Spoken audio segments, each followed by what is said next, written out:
नमस्कार दोस्तों, स्वागत आपका पी फॉर पॉलिटी चैनल पे। और हम लेके चल रहे हैं वेस्टर्न पॉलिटिकल थॉट की सीरीज, जिसमें लास्ट टाइम हमने हीगल को कंप्लीट किया था। हीगल से पहले हमने मार्क्स को कंप्लीट किया था। तो मैंने आपको बताया था कि हीगल मार्क्स को कंप्लीट करते हैं और मार्क्स हीगल को कंप्लीट करता है। यदि आप जो हीगल को अलग से देखते हैं तो आपका मार्क्स कंप्लीट नहीं होता है, क्योंकि उनका काफ़ी जो आइडियोलॉजीज है, थिंकिंग है, वो इंटरलिंक है, एक दूसरे को क्रिटिसाइज करते हैं, एक दूसरे से इन्फ्लुएंस होते हैं। तो लेकिन आज इस वीडियो में आज हम फोकस करेंगे ग्रामसी पे।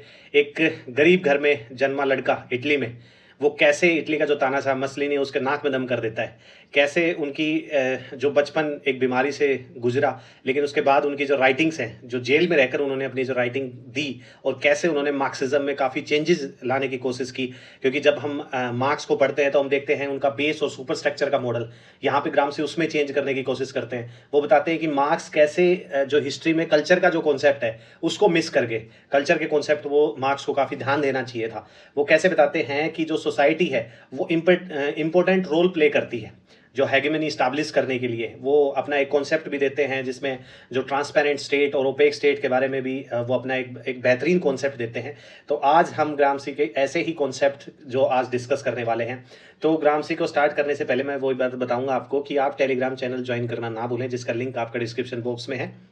वो वहाँ पे मैं क्विज फॉर्म में आपके आज भी जैसे मैंने मार्क्स पे काफ़ी क्वेश्चन पोस्ट किए थे, आई थिंक 10 to 15, तो वो जाके आप अटेम्प्ट कर सकते हैं। क्विज फॉर्म में होते हैं, फ्री ऑफ कॉस्ट, आप जाके बिल्कुल अटेम्प्ट कर सकते हैं और आप देख सकते हैं कि आपका जो कॉन्सेप्ट है वो कितना क्लियर हुआ है। खैर, जो ग्रामसी पे फोकस करते हुए चलते हैं। तो इनका जो जन्म, जैसे मैंने बताया, एक छोटे से एलिस टाउन में इटली में होता है। और ये इनकी एक स्टोरी बता देता हूँ मैं। ये एलिस एक छोटा सा टाउन होता है इटली में, वहाँ ये एक गरीब परिवार में जन्म लेते हैं। इनके जो फादर थे वो एक क्लर्क थे, जो गवर्नमेंट ऑफिस थे वहाँ पे क्लर्क थे। और कुछ अकाउंट्स की जो फाइनेंशियल अकाउंट्स हैं उनमें गड़बड़ी की वजह से उनको जेल में डाल दिया जाता है। और लेकिन उस टाइम पे ग्रामसी कितने साल के होते हैं? 7 साल के होते हैं। तो अब आप ये देखिए, उनकी मदर जो है वो घर संभालती हैं। और एक गरीब फैमिली पीछे, कि जब 7 साल के ग्रामसी हैं, इनके 7 भाई बहन थे जिसमें चौथे नंबर के थे। और गरीब फैमिली में सिर्फ एक कमाने वाला इंसान था, वो भी उनके फादर थे, उनको भी जेल में डाल दिया गया। तो ये कहीं ना कहीं गरीबी का सामना करते हैं। इसके बाद इनकी समस्याएं यहीं खत्म नहीं होती, इनको ट्यूबरक्लोसिस हो जाता है। ट्यूबरक्लोसिस का एक ऐसा टाइप जो जो रीढ़ की हड्डी को रीढ़ की हड्डी पे इम्पैक्ट डालता है, जिसकी वजह से उनकी जो ग्रोथ है वो रुक जाती है। वो एक कम हाइट के, और उनकी जो बॉडी स्ट्रक्चर जो ग्रोथ है होती है इस ट्यूबरक्लोसिस की वजह से उनकी कम रह जाती है। और ज़्यादातर वो अपना चाइल्डहुड बेड पे रेस्ट करते हुए बिताते हैं। बशर्ते आपका चाइल्डहुड अच्छा होता है कि जब अपने यार दोस्तों के साथ आप बाहर खेलें, मस्ती करें, तो वो एक कंप्लीट ग्रोथ आती है। लेकिन यहाँ पे वो बीमारी की वजह से अपना लगभग जो चाइल्डहुड है वो अपना बेड पे ही बिताते हैं। इसकी वजह से भी एक तो गरीबी फेस कर रहे हैं, ऊपर से बीमारी भी फेस कर रहे हैं वो। तो इसकी वजह से उनके थोड़ा अलगाव की भावना भी आती है, जिसको बोलते हैं एलियनेशन। ठीक है, तो इन सब चीज़ों को वो फेस करते हैं। उसके बाद वो जो सोशलिस्ट पार्टी है इटली की, वो ज्वाइन करते हैं। बेसिकली यहाँ पार्टी वर्ड आपके दिमाग में आते ही समझ जाना चाहिए कि मार्क्स तो बिल्कुल पार्टी के खिलाफ थे। ठीक है, पार्टी सिस्टम से तो उनको मतलब ही नहीं था। लेकिन यहाँ पे ये मॉडर्न प्रिंस का कॉन्सेप्ट देते हैं। तो यहाँ जैसे प्रिंस वर्ड आया तो आपके दिमाग में आना चाहिए तो प्रिंस कॉन्सेप्ट जो मैकेवली ने दिया था, उसके बारे में भी, उसको भी इंटरलिंक करके आज हम देखेंगे कि कैसे जो मैकेवली का जो प्रिंस वर्क है, यहाँ पे ये क्यों जो मॉडर्न प्रिंस की बात करते हैं। वहाँ पे मैकेवली का जो कॉन्सेप्ट है प्रिंस, उसमें एक इंडिविजुअल पर्सन होता है जो स्टेट को चलाता है। ठीक है, लेकिन यहाँ पे हम देखेंगे कि ये जो मॉडर्न प्रिंस की बात कर रहे हैं वो बेसिकली किसी आदमी के लिए, किसी इंडिविजुअल के बारे में बात नहीं कर रहे, वो बात कर रहे हैं कम्युनिस्ट पार्टी के बारे में बात कर रहे हैं। यहाँ पे उनका जो मॉडर्न जो प्रिंस है वो एक इंडिविजुअल पर्सन नहीं है, वो एक कम्युनिस्ट पार्टी है। तो इन सब कॉन्सेप्ट के बारे में ग्रामसी का आज हम देखेंगे। तो वो एक गरीब फैमिली में जन्मे थे। उनके जो फादर थे, जैसे मैंने बताया, वो क्लर्क थे, और उनकी मदर जो घर संभाला करती थी। उनकी जो एजुकेशन है वो यूनिवर्सिटी ऑफ टरिन उसमें हुई थी। उसके बाद वो इन्वॉल्व हो गए थे सोशलिस्ट और नेशनलिस्ट मूवमेंट में। अब याद करो, ये वही टाइम है जब जो इटली का जो तानाशाह था मसलिनी, जो देते हैं फासिज्म जो कॉन्सेप्ट निकल के आता है, ये उस टाइम का दौर है। और ये बिल्कुल ही नेशनलिस्ट मूवमेंट और सोशलिस्ट जो एक्टिविटीज़ है उसमें इन्वॉल्व होते हैं। ठीक है, ये ज्वाइन कर लेते हैं अपनी एजुकेशन के बाद। जो इटली की जो सोशलिस्ट पार्टी थी उसको ज्वाइन कर लेते हैं। और इसके बाद वो क्या करते हैं, जो कम्युनिस्ट पार्टी ऑफ इटली है उसकी क्या हो जाते हैं, प्रोमिनेंट फिगर बन जाते हैं। अब एक बात देखो कि जहाँ पे जो मसलिनी जैसा तानाशाह रहता है, उसमें आप जो कम्युनिस्ट पार्टी ऑफ इटली है, उसमें जब आप वर्कर्स वगैरह की बात करते हैं, इंटेलेक्चुअल कॉन्सेप्ट लेके आते हैं, जो अपना जो बेसिक स्ट्रक्चर और सुपर स्ट्रक्चर जैसे कॉन्सेप्ट लेके आते हैं, तो वो तो बिल्कुल नहीं बख्शेगा वो तानाशाह आपको तो। और उसके बाद वो एडिटर के तौर पे भी काम करते हैं जो नुवो जो आपका जो न्यूज़पेपर है। इसके बाद वो अपनी थ्योरीज डेवलप करते हैं, जिसमें से जो मोस्ट इंपॉर्टेंट आती है कल्चरल हेगेमनी। इसके बारे में भी हम अच्छे से डिस्कस करेंगे, मैं अच्छे से आपको समझाने की कोशिश करूँगा। वो एडवोकेट करते हैं रेवोल्यूशनरी स्ट्रेटजीज की।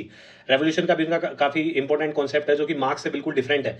मार्क्स जहाँ पे डायरेक्ट रेवोल्यूशन की बात करते हैं, रेडिकल रेवोल्यूशन की बात करते हैं, ये वहीं पे वॉर ऑफ पोजिशन और वॉर ऑफ मूवमेंट की बात करते हैं। दो टाइप के रेवोल्यूशन की बात करते हैं, उस पर भी हम डिस्कस करेंगे। ठीक है, इसके बाद क्या होता है कि जो उनके रेडिकल आइडियाज़ हैं, ठीक है, रेडिकल आइडियाज़ की वजह से उनको जेल में डाल दिया जाता है। जैसे मैंने बताया कि ये दौर है किसका, जो फासिज्म लेके आते तानाशाह है मसलिनी का। ठीक है, वो कॉन्टेम्प्रेरी रहते हैं महात्मा गांधी जी का, लेकिन कोई ऐसे रिटन एविडेंस नहीं मिलते कि वो महात्मा गांधी से इन्फ्लुएंस थे। बेसिकली मैं टाइम पीरियड बता रहा हूँ कि उनसे जो समकालीन थे। तो यहाँ पे उनको 1926 में अरेस्ट कर लिया जाता है। क्यों? क्योंकि उनको ये बताया जाता है कि जो उनके आइडियाज़ है वो एंटी फासिस्ट एक्टिविटीज़ और राइटिंग, क्योंकि जिस हिसाब के रेडिकल उनके वर्क थे, वर्कर के रिगार्डिंग, सोसाइटी के रिगार्डिंग वो आवाज़ उठा रहे थे। ठीक है, जो स्टेट था उसके खिलाफ जो चीज़ें बता रहे थे कि हमें कैसे जो रेवोल्यूशन लाने की बात करनी है। ठीक है, वो मार्क्स को क्रिटिसाइज करते हैं कि मार्क्स ने जिस हिसाब से बताया था कि कैपिटलिज्म में रेवोल्यूशन आना ही आना है, लेकिन रेवोल्यूशन तो आया नहीं। कैपिटलिज्म तो अपना दिन पर दिन अपना फ्लरिश करता जा रहा है, बढ़ता जा रहा है, लेकिन रेवोल्यूशन क्यों नहीं आया कैपिटलिस्ट सोसाइटीज़ में? कि मार्क्स कहते हैं कि जो आपका जो रेवोल्यूशन है कैपिटलिस्ट क्लास में, वो रेवोल्यूशन तब आता है जब जो कैपिटलिस्ट क्लास अपनी पीक पे होती है। ठीक है, लेकिन यहाँ पे कोई रेवोल्यूशन नहीं आता है। जब हम लेनिन को पढ़ते हैं तो लेनिन भी इसी बारे में बात करते हैं कि रेवोल्यूशन बीच में भी आ सकता है, ऐसा नहीं है कि फुल्ली डेवलप होने के बाद ही रेवोल्यूशन आएगा। तो यहाँ पे इनके जो आइडियाज़ है उसकी वजह से जो तानाशाह है मसलिनी, उनको जेल में डाल देते हैं और वो करीबन 10 साल से ज़्यादा भी जेल में रहते हैं। और उसी टाइम पीरियड में इनका जो इंपॉर्टेंट बुक है, जो वर्क है, वो वहाँ पे अपनी जेल में लिखते हैं, जिसका नाम भी वो रखते हैं प्रिजन नोटबुक्स। ठीक है, इसके बाद इनकी जो राइटिंग्स है वो कवर करती हैं आपकी पॉलिटिकल थ्योरी को, हिस्ट्री को, एजुकेशन को, और वो फोकस करते हैं बेसिकली कल्चरल हेगेमनी। इसके बारे में मैं आपको आगे बताऊंगा। बेसिकली इसमें यही है कि पावर के बारे में बात करते हैं कि किस हिसाब से सोसाइटी में पावर जो है, जो स्टेट है, वो इस्टेब्लिश करता है। वो कैसे बात करते हैं कि पावर, यहाँ पे सॉफ्ट पावर की बात लेके आते हैं। जैसे पावर की जब भी हम बात करते हैं तो पावर दो टाइप की होती है, एक आपकी हार्ड पावर होती है, एक आपकी सॉफ्ट पावर होती है। हार्ड पावर तो वो होती है कि जो आपकी डायरेक्टली दिखती है, जैसे कि आप किसी चीज़ पे डायरेक्टली आपने वॉर कर दिया, किसी जो टेरिटरी है उसको कब्जाने के लिए, तो वो हार्ड पावर होगी, वो डायरेक्टली आपको दिखेगी। लेकिन सॉफ्ट पावर जहाँ पे होती है, सॉफ्ट पावर क्या है, एक आइडियोलॉजी के थ्रू चलती है, जिसमें क्या होता है, डिप्लोमेसी के हिसाब से चलती है कि आप अपना काम भी निकलवा लेते हैं और सामने वाले को पता भी नहीं लगता। आइडियोलॉजी क्या है? आइडियोलॉजी की यदि आपसे डेफिनेशन पूछी जाए तो बेसिकली आइडियोलॉजी यही चीज़ होती है कि आप अपना काम भी निकलवा ले जाए और सामने वाले को पता तक ना चले। आइडियोलॉजी का मतलब यही है कि यदि आप किसी का शोषण भी कर रहे हैं तो शोषण करने वाले को ये ना लगे कि उसका शोषण हो रहा है, बल्कि वो उस चीज़ में खुश रहे कि हाँ भाई चलो ठीक है। जैसे अंग्रेजों ने भारत पे शासन किया, तो उसमें काफ़ी लोग ऐसे हैं कि जो जस्टिफाई करते हैं कि अंग्रेजों की वजह से ऐसा हुआ, अंग्रेजों की वजह से ऐसा हुआ। बेसिकली वो उनकी एक इस टाइप की जो सॉफ्ट पावर थी, हेगेमनी थी, वो ऐसी सोसाइटी में इस्टेब्लिश करते हैं कि जिसका शोषण हो रहा है उसको ही नहीं पता लगता कि तेरा शोषण हो रहा है। बेसिकली वो तो उसमें मजा लेते हैं, हैप्पीनेस लेते हैं, ओहो इसमें तो बड़ी कमाल की बात होगी, उन्होंने ये रिफॉर्म्स कर दिए, वो रिफॉर्म्स कर दिए। बेसिकली एक टाइप की हेगेमनी होती है जिसमें शोषण जिसका हो रहा है उसको भी नहीं पता चलता। इसके बारे में, कल्चरल हेगेमनी के बारे में बात करते हैं। और मार्क्स को भी कहते हैं कि मार्क्स का जब हम कॉन्सेप्ट देखते हैं तो मार्क्स कहते हैं कि हिस्ट्री को साइंटिफिकली स्टडी करने की बात करते हैं, लेकिन वो कल्चरल जो यूनिट है, कल्चरल हेगेमनी है, उसके बारे में बात नहीं करते।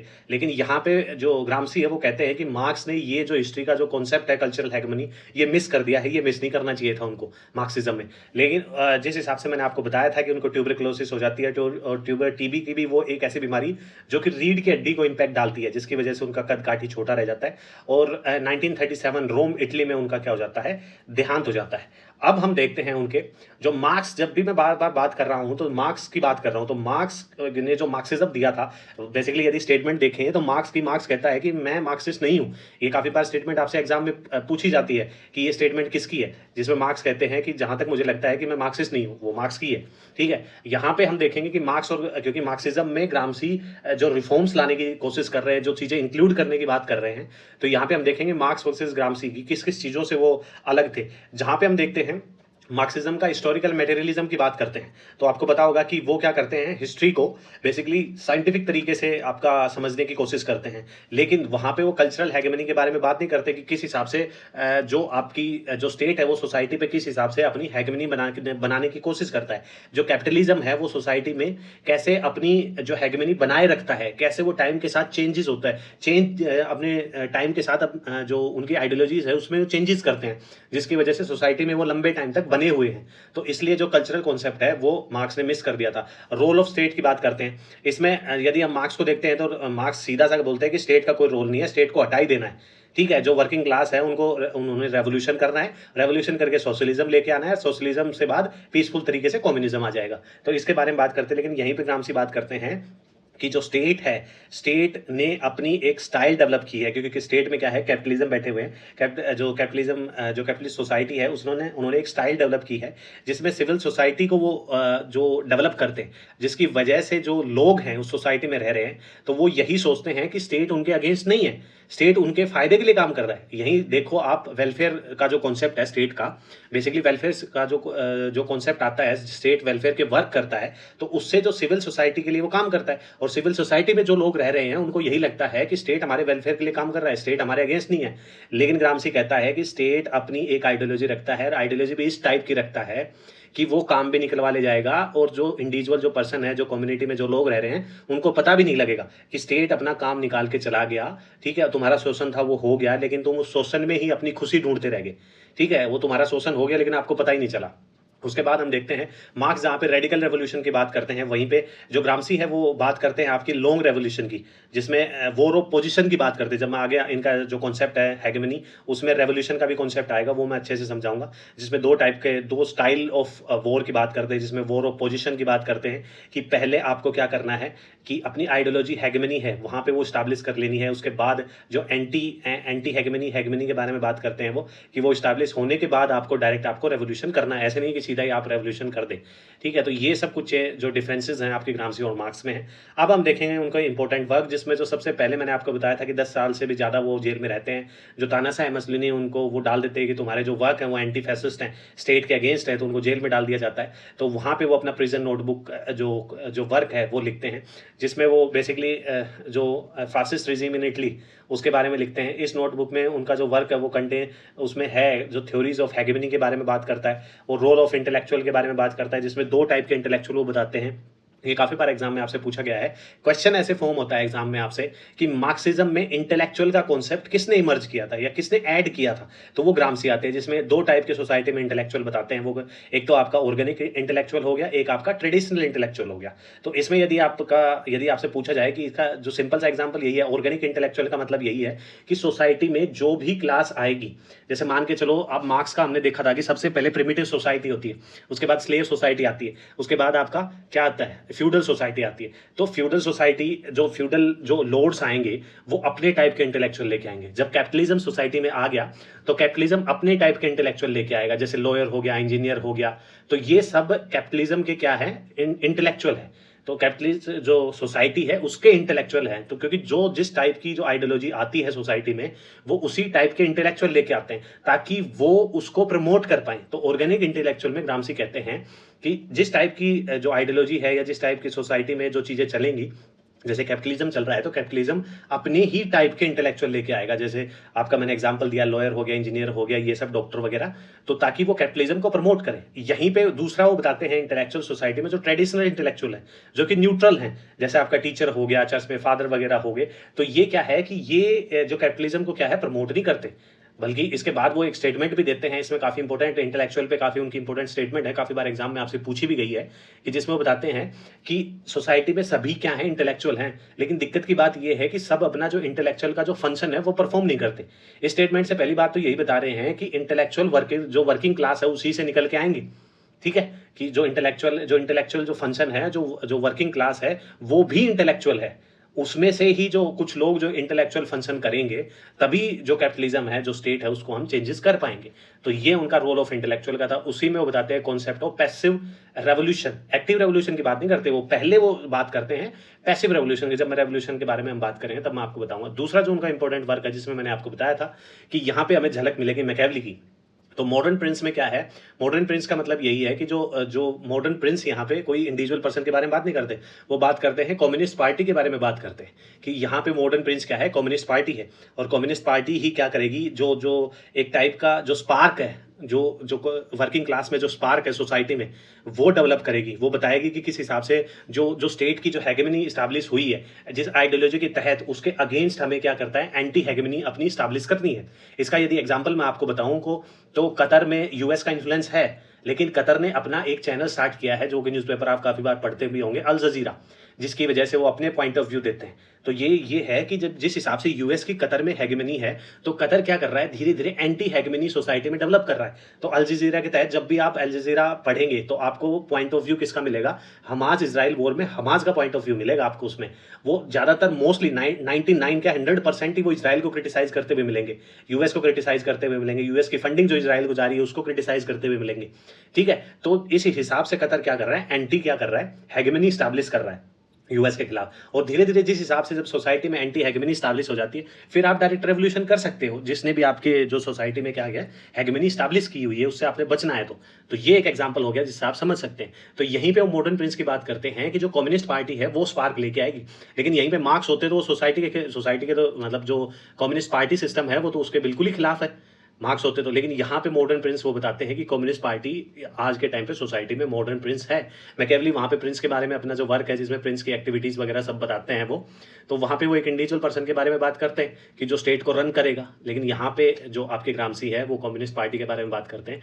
वैसे तो ये पार्ट बोला जाता है प्रिजन नोटबुक का, लेकिन इसको अलग से भी साइट किया जाता है। इसमें वो एग्जामिन करते हैं नेचर ऑफ पॉलिटिकल लीडरशिप के बारे में, role of political party in shaping the history changes. Basically communist party के ही बारे में बात कर रहे हैं कि जो वर्कर है वो इस हिसाब से, जो सोसाइटी में जो लोग रह रहे हैं वही तो वर्कर है, और जो हेजेमनी है, जो कैपिटलिस्ट जो क्लास है उसकी हेजेमनी है वो इस हिसाब से स्टैब्लिश कर दी गई है, वेलफेयर के काम कर करके, सिविल सोसाइटी स्टैब्लिश करके। जब मैं अभी जो आपको सुपर स्ट्रक्चर और बेस मॉडल अभी मैं करवाऊंगा, जो 3 लेयर कॉन्सेप्ट जो ग्रामसी का है, उसमें आपको समझ में आ जाएगा कि स्टेट कैसे जो सिविल सोसाइटी है उसको डेवलप करता है, उसमें वेलफेयर एक्टिविटीज़ करता है, जिसकी वजह से लोगों को लगता है कि स्टेट अगेंस्ट नहीं है, हमारे स्टेट हमारे वेलफेयर के लिए काम कर रहा है। तो यहाँ भी उसी के बारे में बात कर रहे हैं कि वो स्पार्क यदि डेवलप करना है, इस हेजेमनी का एंटी हेजेमनी हमें स्टैब्लिश करनी है, तो यहाँ पे थोड़ा सा कम्युनिस्ट पार्टी हमें चाहिएगी। लेकिन मार्क्स तो इसके बिल्कुल खिलाफ होते तो ठीक है, लेकिन इसमें सिग्निफिकेंस प्रोवाइड करते हैं कि पॉलिटिकल स्ट्रेटेजी लीडरशिप, ठीक है। और जो इसी में मैंने आपको बताया कि drawing parallels to Machiavelli's the prince, कि उसी हिसाब की बात करते हैं। लेकिन जहाँ पे हम मैकियावेली को देखते हैं तो वो तो प्रिंस एक इंडिविजुअल पर्सन की बात करते हैं, लेकिन यहाँ पे मॉडर्न प्रिंस में वो कम्युनिस्ट जो पार्टी है उसको मॉडर्न प्रिंस बोलते हैं। नेक्स्ट जो उनका वर्क है वो है उनका सदर्न क्वेश्चन। सदर्न क्वेश्चन का मतलब यही है कि सदर्न साइड ऑफ इटली, उसमें राइटिंग में बताते हैं, एड्रेस करते हैं socio economic condition of southern Italy. अब सदर्न इटली, जो नॉर्दर्न इटली है वो काफ़ी डेवलप्ड है, और जो सदर्न जो इटली है वो क्या है, वो इतनी डेवलप नहीं है। वहाँ पे इतने जो आपके रिसोर्सेज है वो इतने वहाँ पे लगाए गए हैं नॉर्दर्न इटली में, जितने सदर्न इटली में नहीं लगाए गए हैं। इसका जो पॉइंट है वो उठाते हैं, वो डिस्पैरिटी है नॉर्दर्न और सदर्न इटली में, उसको उठाने की कोशिश करते हैं कि किस हिसाब से जो रिसोर्सेज है, रिसोर्सेज भले ही वहाँ से सदर्न इटली से लाए जाते हो, तो जो नॉर्दर्न आपकी इटली है वहाँ पे लगा दिए जाते हैं उसके डेवलपमेंट के लिए। तो जो सदर्न इटली है उस पर इतना काम नहीं किया गया है, तो उस पर वो क्वेश्चन उठाते हैं, उस पॉइंट को वो रखते हैं। इसका एग्जाम्पल आप देख सकते हैं, अभी रिसेंट में आपका बलूचिस्तान जो लिबरेशन आर्मी है उसने भी क्या कर दिया, 102 अराउंड जो कि रिपोर्ट बताई जा रही है न्यूज़ में कि 102 के अराउंड जो पाकिस्तानी जो सोल्जर थे वो मार गिराए। ठीक है, ऐसा क्यों हो रहा है, क्योंकि यही है कि वो जो पाकिस्तान के जो पाकिस्तान आर्मी है, जो गवर्नमेंट है, वो बलूचिस्तान से क्या करती है, बलूचिस्तान से रिसोर्सेज निकालती है। आपका गवादर पोर्ट कहाँ है, बलूचिस्तान प्रोविंस में है, तो रिसोर्सेज वहाँ से निकालती है। चाइनीज गवर्नमेंट इन्वॉल्व है वहाँ पे, रिसोर्सेज निकालते हैं, लेकिन लगाते कहाँ हैं, पंजाब प्रोविंस में, इस्लामाबाद के आसपास। आपका इनका खैबर पख्तूनवा देख लो, आप नीचे आपका बलूचिस्तान देख लो, इतनी बुरी हालत है वहाँ पे, रिसोर्सेज सबसे ज़्यादा है पाकिस्तान में। लेकिन वही बात है कि रिसोर्सेज वहाँ से निकालते हैं, लगाते हैं अपने पंजाब प्रोविंस में, जो पाकिस्तान का पंजाब प्रोविंस है, वहाँ पे डेवलप करते हैं इस्लामाबाद के आसपास। यही उस ऐसा कुछ इटली में था उस टाइम पे, जिसको सदर्न जो क्वेश्चन है ग्रामसी उसमें उठाने की बात करते हैं, और वो एनालाइज करते हैं economic and social issues specifics जो सदर्न रीजन में है, discuss historical and class factor contributing regional under development. Basically वही बात है कि जो गवर्नमेंट है उन्होंने क्या किया है, जो सदर्न इटली है उसमें इतना जो डेवलपमेंट का वर्क नहीं किया है, बशर्ते वहाँ से रिसोर्सेज वो निकालते हैं, नॉर्दर्न इटली में अपना सब कुछ स्टैब्लिश कर देते हैं, नॉर्दर्न इटली का डेवलपमेंट कर देते हैं, जो सदर्न इटली है उसका डेवलपमेंट नहीं होता। तो जो सदर्न क्वेश्चन है उसमें इसी बात की वो पॉइंट उठाते हैं। उनका नेक्स्ट जो वर्क है वो है इकोनॉमिक थ्योरी एंड क्लास। ये भी जो reflection include the prison notebook. इसमें वो एक्सप्लोर करते हैं relation between economic theory and class struggle. Emphasise करते हैं इंपॉर्टेंस ऑफ जो political economy understanding the class dynamics. Basically इसी के बारे में बात करते हैं कि जो आपकी जो जो इकोनॉमिक थ्योरी है एंड क्लास स्ट्रगल, इन दोनों को क्या करते हैं, एक साथ मर्ज करने की बात करते हैं। ठीक है, कि किस हिसाब से जो कैपिटलिज्म है वो बशर्ते वो जो डेवलप हो रहा है, लेकिन जो वर्किंग क्लास की जो कंडीशन है वो सोसाइटी में नहीं बढ़ रही है। अब हम देखते हैं इसमें कि आपका जो ग्रामसी है वो देते हैं 3 लेयर्ड मॉडल ऑफ सोसाइटी। इसमें मैंने लास्ट वीडियो जो आपकी करवाई थी मार्क्स में मैंने ये जो कॉन्सेप्ट है मार्क्स का मैंने आपको बताया था कि मार्क्स अपना जो कॉन्सेप्ट देते हैं बेसिक और सुपर स्ट्रक्चर का, और ये देते हैं आपके ग्रामसी देते हैं। ठीक है, अब क्या करते हैं, ग्रामसी चेंजेस करते हैं उनके जो सुपर स्ट्रक्चर मॉडल और बेस जो स्ट्रक्चर मॉडल है मार्क्स का, उसमें चेंजेस करके अपना एक क्या देते हैं, 3 लेयर मॉडल ऑफ सोसाइटी देते हैं। कि कैसे देते हैं, वो ब्लेंड करते हैं यहाँ पे कल्चरल हेगमनी को। ठीक है, कैसे ब्लेंड करते हैं, जब मैंने मार्क्स पढ़ाया था आपको तो अच्छे से याद होगा कि मार्क्स क्या कहते हैं कि ये आपका क्या है, बेस है, और बेस के ऊपर क्या है, पिलर खड़े हैं। और पिलर क्या है कि यदि आपका कैपिटलिस्ट सोसाइटी है, यदि सोसाइटी में बेस ही आपका क्या है, कैपिटलिज्म है, तो अब ये जो पिलर इस बेस पे खड़े हुए हैं, तो जिसमें स्टेट भी उसका पार्ट है, चर्च भी है, स्कूल है, फैमिली है, तो ये सब सर्वाइव करने के लिए बेस के हिसाब से ही तो काम करेंगे। यदि मैं इस बेस को हिला दूं तो ये सारे पिलर गिर नहीं जाएंगे। तो मार्क्स यही कहता है कि स्टेट खुद एक सुपर स्ट्रक्चर का पार्ट है, इसलिए स्टेट क्या करेगा, जो कैपिटलिज्म है उसके हिसाब से ही काम करेगा। इसलिए मार्क्स क्या कहते हैं कि स्टेट क्या है, स्टेट है कि जो कैपिटलिस्ट सोसाइटी के लिए काम करता है, वो वर्किंग जो क्लास है उसके लिए काम नहीं करता। क्यों बताते हैं, वो इसलिए बताते हैं कि स्टेट सुपर स्ट्रक्चर का पार्ट है। यदि बेस स्ट्रक्चर को मैं हिला दूंगा तो वो गिर जाएगा, अपने सर्वाइवल के लिए उसे ऐसा करना ही पड़ेगा। लेकिन यहाँ पे ये क्या करते हैं, ग्रामसी क्या करते हैं, अपना 3 लेयर मॉडल देते हैं, जिसमें सबसे नीचे वो डालते हैं किसको, बेसिक स्ट्रक्चर तो है ही, मान लो जो कुछ भी है सोसाइटी में, यदि कैपिटलिज्म है, सोशलिज्म है, कम्युनिज्म है, तो वो आपका बेस हो गया। ठीक है, उसके बाद वो जो सेकंड लेयर है, यहाँ पे वो कॉन्सेप्ट डालते हैं सिविल सोसाइटी का, जिसमें आपका चर्च आ गया, एजुकेशन सिस्टम आ गया, मीडिया आ गया, फैमिली आ गई। उसके ऊपर वो लेके आते हैं थर्ड जो पॉलिटिकल सोसाइटी है, जिसमें वो स्टेट को रखते हैं। यहाँ पे क्या करते हैं कि जो बेसिक स्ट्रक्चर है उसको तो एज इट इज ले लेते हैं, लेकिन जो सुपर स्ट्रक्चर है उसको 2 भागों में वो डिवाइड कर देते हैं। ये आपको ध्यान रखना है, जब भी एग्जाम में यदि रिटर्न है या ऑब्जेक्टिव टाइप क्वेश्चन है, तो उसमें आपको ध्यान देना है कि वो सुपर जो स्ट्रक्चर है उसको डिवाइड करते हैं 2 हिस्सों में, जो जिसमें एक सिविल सोसाइटी आ गया और आपका क्या आ गया, पॉलिटिकल सोसाइटी आ गया। अब वो बताते हैं कि स्टेट क्या है। अब इसके बाद ये आपको मैं आशा करता हूं आप अच्छे से समझ में आ गया होगा कि कैसे वो मार्क्स का जो सुपर स्ट्रक्चर और बेस स्ट्रक्चर का जो मॉडल है, उसको जो 2 लेयर था, इसमें क्योंकि बेसिक स्ट्रक्चर है और आपका सुपर स्ट्रक्चर है, उसको कन्वर्ट करके वो 3 लेयर बना देते हैं, जिसमें बेसिक स्ट्रक्चर को तो एज इट इज लेते हैं, लेकिन सुपर स्ट्रक्चर को 2 हिस्सों में तोड़ देते हैं। जिसमें एक तो हिस्सा वो डालते हैं बेसिक स्ट्रक्चर के जस्ट ऊपर, जिसमें church, education, mass media, family, जिसको सिविल सोसाइटी बोला जाता है, और सिविल सोसाइटी के ऊपर वो रखते हैं पॉलिटिकल सोसाइटी, जिसमें आ गया आपका स्टेट आ गया। अब वो क्या देते हैं, अब वो देते हैं 2 कॉन्सेप्ट, जिसमें बताते हैं पहला है उनका ट्रांसपेरेंट स्टेट, दूसरा है उनका ओपेक स्टेट। ट्रांसपेरेंट का मतलब यही है कि जिसके आर पार दिखाई दे। ठीक है, अब मैंने पहले आपको बताया था कि ग्रामसी जब भी बात करते हैं तो ग्रामसी बताते हैं कि स्टेट क्या है, इस हिसाब से वेलफेयर की एक्टिविटीज करता है, इस हिसाब से राइट्स प्रोवाइड करता है, इस हिसाब से सोशल सोसाइटीज में वेलफेयर की एक्टिविटीज करता है कि सोसाइटी में जो लोग रह रहे हैं, जो वर्कर रह रहे हैं, उनको ऐसा लगता है कि स्टेट हमारे अगेंस्ट नहीं है। स्टेट इस हिसाब की आइडियोलॉजी डेवलप करता है कि उसमें साफ उसे पता लगता है लोगों को कि स्टेट हमारे अगेंस्ट नहीं है, स्टेट तो हमारे वेलफेयर के लिए काम कर रहा है। यहाँ पे जरा ध्यान दो, इसका जो ग्रामसी का जो कॉन्सेप्ट है, तो स्टेट क्या है, वेलफेयर के लिए काम कर रहा है, वेलफेयर का इस हिसाब से काम करता है कि जिसमें क्या होता है कि जो लोग हैं उनको ऐसा लगता है कि स्टेट हमारे अगेंस्ट काम नहीं कर रहा। यहीं पे वो बताते हैं कि अब हम रेवोल्यूशन कैसे लाएं, जब जो लोग हैं, जब मार्क्स तो क्या कहता है कि सोसाइटी में क्या है कि रेवोल्यूशन आ जाएगा, रेडिकल रेवोल्यूशन, जो वर्कर है वो सीधा ही रेवोल्यूशन ले आएंगे। लेकिन अब तो कैपिटलिज्म ने अपनी जो कैपिटलिज्म है, जो आइडियोलॉजी है, वो इस हिसाब से चेंज होगी कि वो अपने तो इंटेलेक्चुअल ले आए। ऑर्गेनिक इंटेलेक्चुअल मैंने बताया था, ऑर्गेनिक इंटेलेक्चुअल, ट्रेडिशनल इंटेलेक्चुअल, तो ऑर्गेनिक इंटेलेक्चुअल ले आए, जिसमें आपका डॉक्टर हो गया, लॉयर हो गया, इंजीनियर हो गया। अब ये खुद ही कैपिटलिज्म को प्रमोट करते हैं, तो सोसाइटी को सबको ऐसा लगेगा कि वेलफेयर का काम हो रहा है, तो भाई यही जब इस चीज़ को प्रमोट करते हैं तो यही सही है, स्टेट हमारे अगेंस्ट नहीं है, स्टेट तो हमारे वेलफेयर का काम कर रहे हैं, तो तुम रेवोल्यूशन सोसाइटी में लेके कैसे आओगे। इसलिए वो बताते हैं कि मार्क्स जो ग्रामसी है वो बताते हैं कि रसिया में जब वो जार के अंडर था तो रसिया में रेवोल्यूशन क्यों आता है। बशर्ते अब धीरे-धीरे जैसे यूएस, ब्रिटेन भी अपने आप में कैपिटलिज्म है, लेकिन यहाँ पे रेवोल्यूशन क्यों नहीं आ रहा? तो यहाँ पे वो अपना कॉन्सेप्ट देते हैं ट्रांसपेरेंट स्टेट और ओपेक स्टेट का। इसका मतलब यही है कि यदि जो ट्रांसपेरेंट स्टेट है, वहाँ पे क्या होता है, जो सिविल सोसाइटी है वो नहीं रहती है। यहाँ पे ये जो कॉन्सेप्ट आप देख रहे हैं, जो सिविल सोसाइटी आपकी नहीं रहेगी इसमें। तो यदि सिविल सोसाइटी नहीं है आपकी, तो नेचर ऑफ स्टेट क्या है? जो स्टेट का नेचर है, स्टेट की आइडियोलॉजी है, वो लोगों को साफ नजर आ जाती है कि स्टेट क्या कर रहा है, स्टेट क्या करना चाहता है। ये चीज क्लियरली आपकी विजिबल हो जाती है लोगों के, जो स्टेट की मेंटेलिटी है वो समझ में आ जाती है।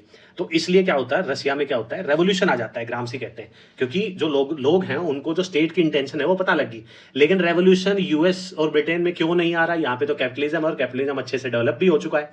यहाँ पे प्रेजेंस क्या करता है, यहाँ पे जो 3 लेयर मॉडल उनका ग्रामसी का आता है, जिसमें वो सिविल सोसाइटी बीच में रखते हैं कि यहाँ पे क्या है कि जो स्टेट है, जो कैपिटलिस्ट स्टेट है, वो वहाँ पे सिविल सोसाइटी प्रेजेंट है। सिविल सोसाइटी की प्रेजेंस की वजह से क्या है कि लोग है ना, वो can not understand the real nature of state because of ओपेकनेस। और ये जो अस्पष्टता है कि जो ओपेकनेस आ रही है वो किस वजह से आ रही है, वो सिविल सोसाइटी की वजह से आ रहा है।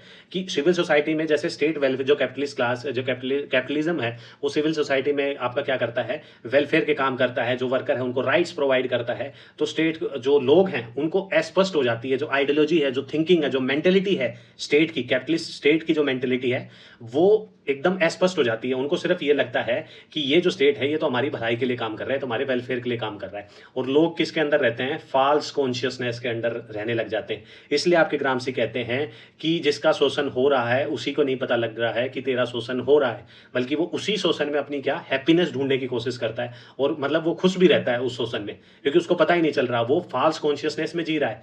क्यों? क्योंकि जो सिविल सोसाइटी का कॉन्सेप्ट लेके आए हैं और उसमें वेलफेयर का जो कैपिटलिज्म स्टेट, जो वेलफेयर सिस्टम जो बार बार ये कर रहे हैं, उससे जो वर्कर है, जो लोग सोसाइटी में रह रहे हैं, उनको यही लग रहा है कि यार स्टेट तो हमारे लिए काम कर रहा है, तो इसका मतलब तो यही हुआ कि हमारे अगेंस्ट है नहीं। तो यहीं पे दो डिफरेंस बताते हैं यूएस, ब्रिटेन में। और रशिया का जो एग्जांपल वो लेते हैं कि रशिया क्या है, ट्रांसपेरेंट स्टेट था, वहाँ पे सिविल सोसाइटी नहीं थी। बस सिविल सोसाइटी नहीं है तो लोगों को राइट्स भी नहीं मिलेंगे, राइट्स नहीं मिलेंगे तो लोग क्या इंटेंशन समझ जाएंगे, सीधी सी बात है, स्टेट की मेंटेलिटी समझ जाएंगे कि स्टेट करना क्या चाहता है। अब यहाँ पे क्या है, सिविल सोसाइटी है, सिविल सोसाइटी है तो लोगों को क्या प्रोवाइड किए जाएंगे, राइट्स प्रोवाइड किए जाएंगे, उनके लिए वेलफेयर के काम किए जाएंगे, उनके लिए सोसाइटी डेवलप की जाएगी। तो लोगों को क्या हो जाएगा, लोग जो फॉल्स कॉन्शियसनेस में जिएंगे, और जो सही में जो मेंटेलिटी है स्टेट की, आइडियोलॉजी है, वो समझ में नहीं आएगी उनको, वो अस्पष्ट रहेगी, और वो अपना जो शोषण होता रहेगा और वो क्या है, जीते चले जाएंगे। इसीलिए आपका जो ग्रामसी कहते हैं कि अब ऐसी सिचुएशन में जो रेवोल्यूशन यदि लाना है सोसाइटी में, तो मार्क्स की जो आइडियोलॉजी है उसको नहीं फॉलो, कंप्लीट मार्क्स की जो आइडियोलॉजी है उसको नहीं फॉलो कर सकते कार्ल मार्क्स की। कार्ल मार्क्स तो सीधा ही कहता है कि वर्कर क्लास एकदम आए और अपना रेडिकल रेवोल्यूशन, डायरेक्ट रेवोल्यूशन करे। लेकिन अब रेवोल्यूशन लाए कहाँ से, ग्रामसी कहता है लाए कहाँ से, सोसाइटी में सब कुछ तो ऐसा हो गया कि सब फॉल्स कॉन्शियसनेस में जी रहे हैं, ओपेकनेस है वहां पे, तो अस्पष्ट हो गया कि स्टेट को समझे कैसे। अब उसके बाद वो अपना कॉन्सेप्ट देते हैं जिसमें बोलते हैं कल्चरल हैगेमनी की बात करते हैं। हैगेमनी वर्ड से आपको समझ गए हुए कि लीडरशिप की बात करते हैं। इसमें वो मार्क्स को कहते हैं कि मार्क्स ने जो हिस्ट्री को स्टडी किया है साइंटिफिकली, उसमें उन्होंने जो कल्चरल का जो एस्पेक्ट है वो मिस कर दिया था। जो कल्चरल हैगेमनी है, आइडियोलॉजिकल जो पावर है, जो सॉफ्ट पावर के बारे में मैंने आपको बताया था कि काम निकलवा ले जाते हैं और पता भी नहीं लगता सामने वाले को काम निकल गया। आइडियोलॉजी का मतलब ही यही होता है कि स्टेट की जो असली जो इंटेंशन है वो आपको पता ना चले। इसलिए जो हेनरी किसिंगर के बारे में आपने, यूएस के जो सेक्रेटरी ऑफ स्टेट रह चुके, उन्होंने भी एक बार कहा था कि यूएस का जो दुश्मन होना बुरा है लेकिन दोस्त होना उससे भी बुरा है। ठीक है, यहीं पे आज हम इंडिया में हम देखते हैं कि बशर्ते यूएस अपने इंटरेस्ट के लिए जो इंडिया के साथ दोस्ती बढ़ा रहा है, लेकिन बहुत से लोग इसको अप्रिशिएट कर रहे हैं कि देखो देखो हम यूएस के साथ हमारे जो जो रिलेशन है वो ग्रो कर रहे हैं, ये वो। तो ये एक यूएस की एक टाइप की, ग्रामसी के अकॉर्डिंग यूएस की ये एक हैगेमनी है जिसके थ्रू वो एक आइडियोलॉजी अपनी लगा रहा है, जिसकी वजह से हम इन्फ्लुएंस्ड हो रहे हैं। लेकिन जो रियल इंटेंशन है वो तो हेनरी किसिंगर ही बता गए थे आपका कि जो यूएस है उसका ना कोई परमानेंट दोस्त है, ना कोई परमानेंट उसका दुश्मन है, वो सिर्फ देखता है अपना इंटरेस्ट। तो यहाँ आप मर्ज देख रहे हैं इंटरनेशनल रिलेशन का और आपका ग्रामसी का। ठीक है, तो अब हम देखते हैं जो कल्चरल हैगेमनी जो उनका कॉन्सेप्ट है, इसमें हैगेमनी में वो इसकी जो कल्चरल हैगेमनी की डेफिनेशन बताते हैं, जिसका मतलब यही है कि domination of cultural diverse society by the ruling class who manipulate the culture of that society, belief, explanation, perception, values, so that ruling class worldwide become accepted cultural norms। जिस हिसाब से आज के टाइम से ये इसी हिसाब की बात कर रहा है, जिस हिसाब एक एग्जांपल से इस चीज़ को समझने की कोशिश करते हैं कि अंग्रेज़ों ने, वो चाहे आपके ब्रिटेन हो गया, फ्रांस हो गया, पोर्चुगीज़ हो गए, तो इन सब ने जो अलग अलग कॉलोनीज बनाई थी, अलग अलग ऑल ओवर द वर्ल्ड, अब इन्होंने क्या किया था, शासन किया था, बशर्ते उसके बाद जो आज़ाद हो गए। लेकिन आज के टाइम भी आपके दिमाग में कहीं ना कहीं क्या है कि जो स्किन, जो वाइट स्किन है, गोरी स्किन है, उसके लिए हमेशा आप क्या क्या रहते हैं, मतलब आपके अंदर एक अलग ही, आप एडवर्टाइज देख लो, आप कुछ भी देख लो, सब जगह स्किन गोरी करने की, स्किन ग्लास स्किन, चमकाने की स्किन, ये स्किन वो स्किन। यदि आपका सांवला कलर है तो आप चाहोगे कि दिमाग में ही रहता है गोरा कलर मिले। बेसिकली ये है क्या, ये हिस्ट्री में इस हिसाब से आपके साथ खेला गया है, इस हिसाब से आज के टाइम भी जो कैपिटलिज्म आपके साथ इस हिसाब से अपनी हेगेमनी स्टैब्लिश कर रहा है कि जो गोरे राज करके गए थे तो आपके दिमाग में गोरा ही भस गया है, गोरा रंग ही भस गया है आपके दिमाग में। ठीक है, जो ऐड आती हैं उसमें किसी में ये नहीं बताते कि जो जैसे हो वैसे ठीक हो, 5 दिन में गोरा कर देंगे, 7 दिन में गोरा कर देंगे, 10 दिन में, कहीं तो ऐसे है जो 24 घंटे में गोरा कर देंगे। तो भाई भैंस को गोरा कर दो, ऐसा ही है। तो यहाँ पे ग्रामसी बात कर रहे हैं कि वो इस हिसाब, जो कल्चरल हेगेमनी इस हिसाब की होती है कि जो रूलिंग पावर होती है, जो रूलिंग स्टेट होता है, जो रूलिंग गवर्नमेंट होती है, वो इस हिसाब से अपना हेगेमनी स्टैब्लिश करे कि जिसको एक्सेप्ट भी कर लिया जाए। ठीक है, और उसके परसेप्शन वैल्यूज, उस सभी को वहाँ पे एक्सेप्ट कर लिया जाए। ठीक है, वो बताते हैं रोल ऑफ आइडियोलॉजी की बात करते हैं कि ruling class use ideology to create consensus that legitimise maintain their power. Basically उसी के बारे में बात कर रहे हैं कि इस हिसाब से वो अपनी आइडियोलॉजी थोपते हैं, बताते हैं कि जिससे लोगों को ये ना पता लगे कि वो क्या आपसे करवाना चाहते हैं। यदि आइडियोलॉजी इतनी ही सिंपल होती तो लोग समझ जाते। तो बेसिकली जितना भी आप न्यूज़पेपर पढ़ते हो, मेरा पॉइंट ऑफ व्यू यही है कि यदि आप न्यूज़पेपर पढ़ते हो तो आप गलती करते हो। यदि जो चीज़ न्यूज़पेपर में आ गई तो वो आइडियोलॉजी का क्या पार्ट रह गया।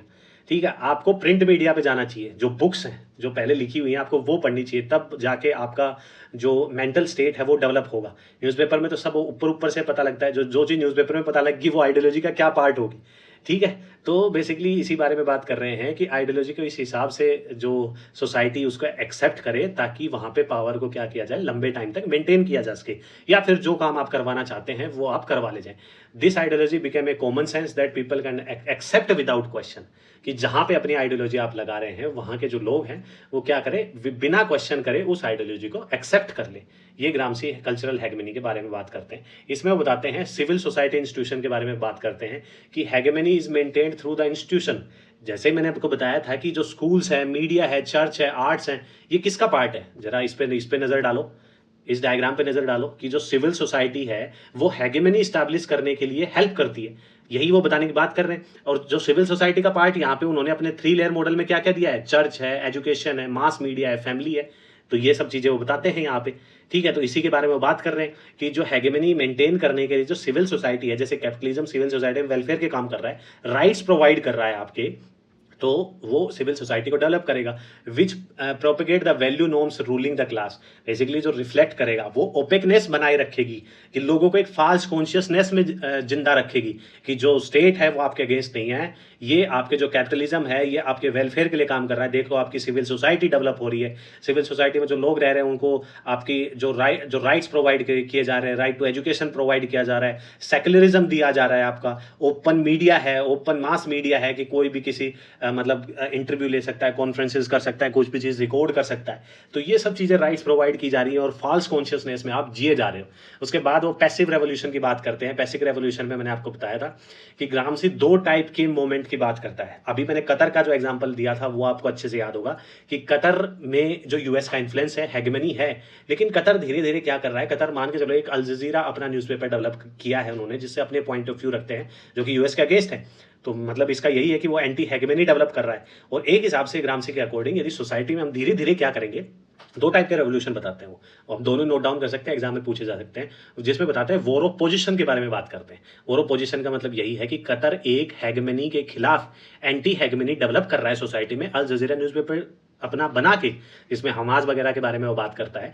धीरे धीरे क्या है कि सोसाइटी एंटी हेगेमनी को एक्सेप्ट करने लगेगी कि हाँ जो यूएस है ये तो कतर में कुछ गड़बड़ कर रहा है। तब जाके हम क्या कर सकते हैं, डायरेक्ट रेवोल्यूशन कर सकते हैं। सीधा रेवोल्यूशन करेंगे तो सोसाइटी के लोग ही नहीं मानते कि यूएस की हेगेमनी है कतर में, तो क्या तुम क्या कर लोगे, रेवोल्यूशन होगा ही नहीं। वो सक्सेसफुली नहीं होगा, इसलिए आपको एंटी हेगेमनी डेवलप करनी पड़ेगी। तो इस एग्जांपल से आप समझ गए होंगे। पैसिव रेवोल्यूशन की बात करते हैं कि पहले आपको जो वॉर ऑफ पोजीशन बनानी है, जिसमें एंटी हेगेमनी डेवलप करनी है, उसके बाद बताते हैं कि वॉर ऑफ मूवमेंट, कि अब आप डायरेक्ट रेवोल्यूशन कर सकते हैं। तो पोजीशन पहले आपकी वॉर ऑफ क्या आएगा, वॉर ऑफ पोजीशन आएगा, फिर आपका वॉर ऑफ मोमेंट आएगा। तो इस एग्जांपल से आप समझ गए होंगे।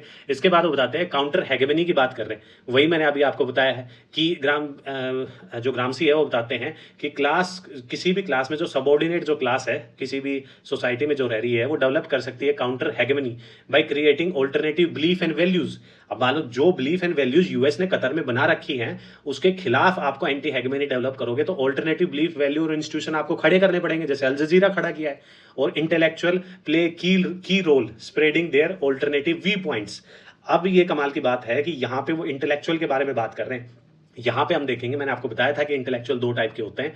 जो ग्रामसी बताते हैं, आपका ऑर्गेनिक इंटेलेक्चुअल हो गया कि सोसाइटी में जिस हिसाब का कैपिटलिज्म है तो कैपिटलिज्म के इंटेलेक्चुअल होंगे। जो ऑर्गेनिक इंटेलेक्चुअल है, जो कि आपका लॉयर हो गया, डॉक्टर हो गया, इंजीनियर हो गया, ये खुद कैपिटलिज्म को प्रमोट करते हैं, ठीक है। और ट्रेडिशनल जो आपके इंटेलेक्चुअल हैं वो क्या है, वो न्यूट्रल हैं, और आपके स्कूल टीचर वगैरह या हो गए, या चर्च के वो फादर वगैरह हो गए, ग्रामसी बताते हैं, ठीक है। तो अब वो बताते हैं कि जो सभी सोसाइटी में जो सभी लोग हैं, बेसिकली जो सभी वर्कर हैं, वो इंटेलेक्चुअल हैं। लेकिन दिक्कत की बात यह है कि वो इंटेलेक्चुअल का फंक्शन परफॉर्म नहीं कर रहे। उनको इंटेलेक्चुअल का फंक्शन परफॉर्म करना पड़ेगा, तब जाके तुम जो एंटी हेगेमनी है वो डेवलप कर पाओगे सोसाइटी में। यहाँ पे वो बताते हैं traditional intellectual who serves as traditional intellectual and organic intellectual. नहीं, उल्टा हो गया। यहाँ पे जो ट्रेडिशनल इंटेलेक्चुअल है वो आएंगे जो रूलिंग क्लास को सर्व ना करे, ऑर्गेनिक इंटेलेक्चुअल वो आएंगे कि जो working class represent their interest. Organic intellectual crucial, यहाँ पे ठीक है कि organic intellectual crucial for developing counter hegemony, ठीक है। यहाँ पे गलत मिसप्रिंट हो गया, ये आप काट देना, ठीक है। कि ऑर्गेनिक इंटेलेक्चुअल क्या है कि नहीं, ऑर्गेनिक इंटेलेक्चुअल आज क्रूशियल, फिर ये सारा मिसप्रिंट हो गया।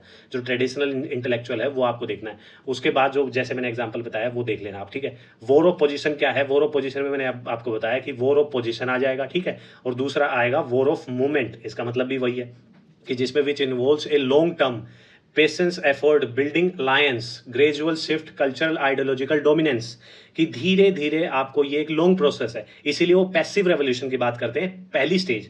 दूसरा वो एक्टिव रेवोल्यूशन पे जाएंगे। फिर उसके बाद बताते हैं कि फिर वॉर ऑफ मूवमेंट आता है, जिसमें डायरेक्ट और इमीडिएट आप क्या कर सकते हैं, वॉर कर सकते हैं। लेकिन पहले आपको वॉर ऑफ पोजीशन पे ध्यान देना पड़ेगा, ताकि सोसाइटी में जो एंटी हेगेमनी है, हेगेमनी के खिलाफ वो डेवलप हो पाए धीरे धीरे, अलायंसेस डेवलप करके, इंटेलेक्चुअल अपने जो आइडियाज है वो स्प्रेड करके, इंस्टीट्यूशन इस्टेब्लिश करके। तो ये सब चीजें एक बहुत ही इंपॉर्टेंट वर्क है, जो कॉन्सेप्ट है जो वह ग्रामसी देते हैं आपका historical bloc, where a coalition of different social forces, ठीक है। जैसे आपके क्लासेस ग्रुप्स इंटेलेक्चुअल हो गया, come together to support a specific hegemonic project.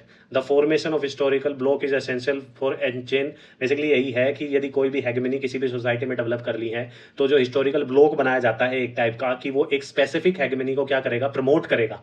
तो वो जो हिस्टोरिकल ब्लॉक है उसमें सभी चीजें आती है, क्लास आ गया, ग्रुप्स आ गया, इंटेलेक्चुअल आ गया, वो मिलके उस हेगेमनी को क्या करते हैं, प्रमोट करते हैं, ठीक है। इसके बारे में अब हम देखते हैं ग्रामसी की जो फेमस जो स्टेटमेंट्स हैं, जिसमें वो बताते हैं कि पहली स्टेटमेंट है कि जो मैंने आपको बताया था कि सभी लोग इंटेलेक्चुअल हैं, लेकिन दिक्कत तब आती है कि वो आप क्या नहीं कर रहे, इंटेलेक्चुअल का फंक्शन परफॉर्म नहीं कर रहे सोसाइटी में, ठीक है। दूसरा बताते हैं कि I am pessimist because of intelligence but optimist because of will. अब यहाँ पे वो अपनी बीमारी के बारे में थोड़ा बताने की बात कर रहे हैं कि बशर्ते मेरी जो बीमारी है वो ऐसी रही है कि मैंने ज़्यादातर वक्त अपना बेड पे निकाला है या जेल में निकाला है, लेकिन जो विल मेरी है वो इतनी स्ट्रॉन्ग है जिसकी वजह से मैं ऑप्टिमिस्टिक हूँ, ठीक है। अब वो बताते हैं कि the old world is dying, जो पुराना जो संसार है वो मर रहा है, और जो नया जो वर्ल्ड है वो पैदा होने के लिए स्ट्रगल कर रहा है।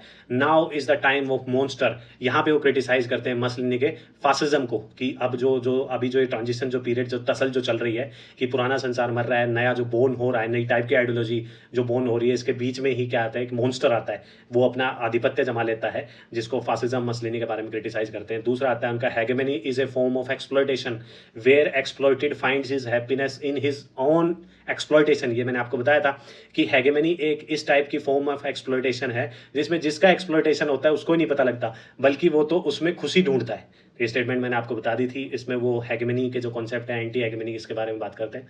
अब लास्ट में आते हैं उनका क्रिटिसिज्म एल्थुजर करते हैं क्योंकि वो स्ट्रक्चरल मार्क्सिज्म से बिलोंग करते हैं। वो अप्रिशिएट तो करते हैं ग्रामसी को, लेकिन ग्रामसी को क्रिटिसाइज करते हैं क्योंकि ग्रामसी ने क्या नहीं किया, जो सोसाइटी की जो स्ट्रक्चर है उस पर ज़्यादा ध्यान नहीं दिया, इसलिए एल्थुजर उनको क्रिटिसाइज करते हैं। एंडरसन उनको क्रिटिसाइज करते हैं उनकी थ्योरी ऑफ हेजेमनी के लिए, क्योंकि वो note providing clear explanation of how exactly cultural hegemony is maintained and challenged, कि जो क्लियर जो एक्सप्लेनेशन है हेजेमनी का वो ग्रामसी सही से प्रोवाइड नहीं कर पा रहे, इसलिए एंडरसन उनका क्रिटिसाइज करते हैं। ठीक है, तो ये अपना आज का कॉन्सेप्ट था ग्रामसी का, जिसमें मैं आशा करता हूं कि आपको ग्रामसी अच्छे से समझ में आ गया होगा। ग्रामसी और मार्क्स के बीच में क्या डिफरेंसेस थे, कैसे वो मार्क्सिज्म में नए कॉन्सेप्ट जैसे इंटेलेक्चुअल का कॉन्सेप्ट वो लाना चाहते हैं, कल्चरल हेजेमनी के बारे में बात करते हैं, कल्चरल हिस्ट्री में जो कल्चरल एस्पेक्ट जो मार्क्स ने मिस किया था, कि जो हिस्ट्री में जो चेंजेस आते हैं, जिस हिसाब से जो कैपिटलिज्म जो सर्वाइव कर रहा है वो कल्चरल हेगेमनी आइडियोलॉजी की वजह से कर रहा है, तो ये मार्क्स ने मिस किया था, ग्रामसी बोलते हैं। तो इन सब चीज़ों को वो मर्ज करके क्या करते हैं, मार्क्सिज्म में ऐड करने की बात करते हैं। तो आशा करता हूँ ग्रामसी आपको अच्छे से समझ में आ गया होगा। तो और ऐसा ही कंटेंट मैं आपके लिए लगातार लाता रहूँगा, लेकिन मेरी आपसे एक रिक्वेस्ट है कि यदि आप चैनल पर नए हैं तो चैनल को सब्सक्राइब करना, लाइक करना, शेयर करना ना भूलें, क्योंकि इसी से मुझे मोटिवेशन मिलती है कि मैं कंटेंट आपको फ्री ऑफ कॉस्ट प्रोवाइड कर पाऊँ। ठीक है, तो अपने जो साथी हैं जो पॉलिटिकल साइंस जो पढ़ते हैं, बशर्ते टीजीटी, पीजीटी या यूजीसी नेट या असिस्टेंट प्रोफेसर के रिगार्डिंग, ठीक है, तो उन सबको आप ये चीज़ शेयर कर सकते हैं कि नॉलेज इज शेयरिंग। ठीक है, तो शेयर कर सकते हैं। और जो टेलीग्राम चैनल है वो भी आप जाके ज्वाइन कर सकते हैं, उसमें भी जो क्विज फॉर्म में आपको क्वेश्चन मिल जाएंगे वो भी आप जाके अटेम्प्ट कर सकते हैं। अपने एग्जाम की तैयारी अच्छे से करते रहें। All the very best.